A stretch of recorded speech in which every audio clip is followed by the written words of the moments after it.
This video was brought to you by Stormberg, a better route planner, MisterGreen, Kempower and Marcus Bil. Launch number 1.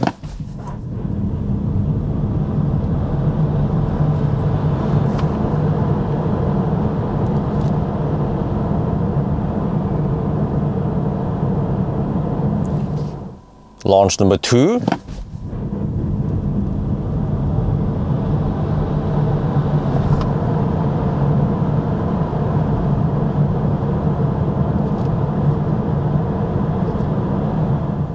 Launch number 3.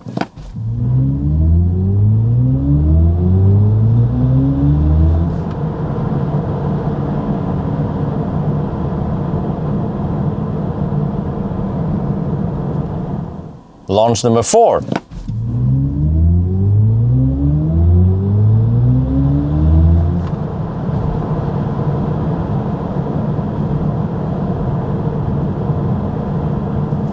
Right, we're back home now, so let's take a look at the good sheet.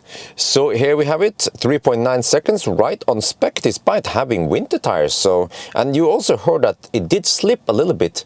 So I can imagine that for summer we can probably do 0.2, at least 0.1, 0.2 seconds faster. But unfortunately we can't do it now because we're still in February. But yes, I will also show you here that the car is quite heavy, 2,400 kilos.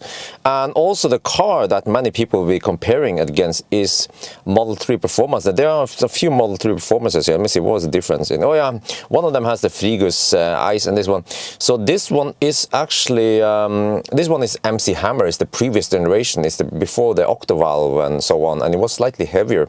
And this one is the new one, and you see that it goes slightly faster than the old one. So we have to compare the latest Model 3 versus i4, and you see that the Model 3 is actually 0.5 seconds faster. From what I remember, once the car is fully or quite high charge up, above 90%, the Model 3 has, I think it was over 600 horsepower.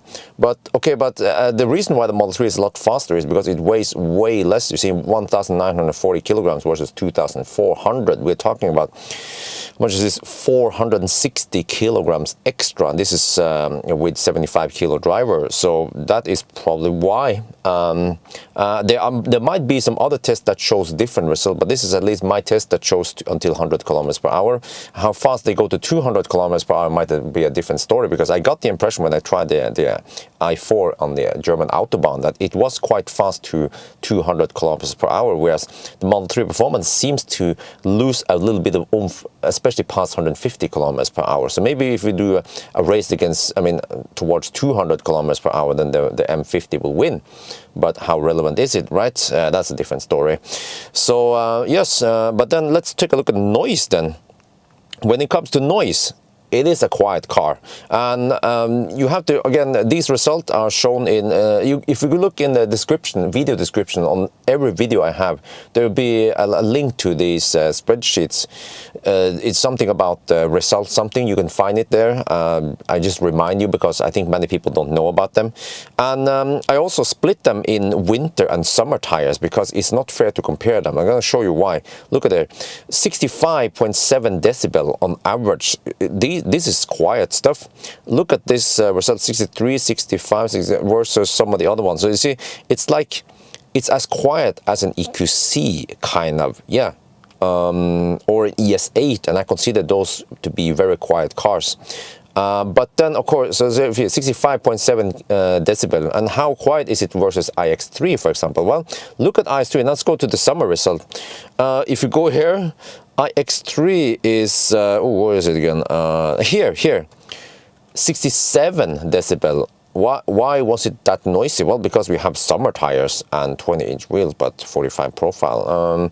Yeah, so you see, this is why it's not fair. So if you remember, it was 65.7 decibel. No, yeah, and look here, up here, 65.7 decibel is as quiet as an e-tron Sportback or something with acoustic glass.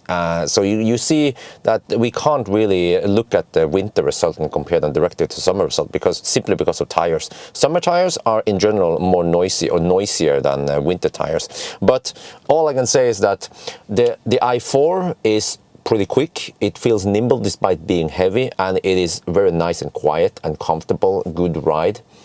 And I think that's it. So that's going to be it for now. I hope you guys enjoyed this video. As always, thank you for watching, and talk to you later.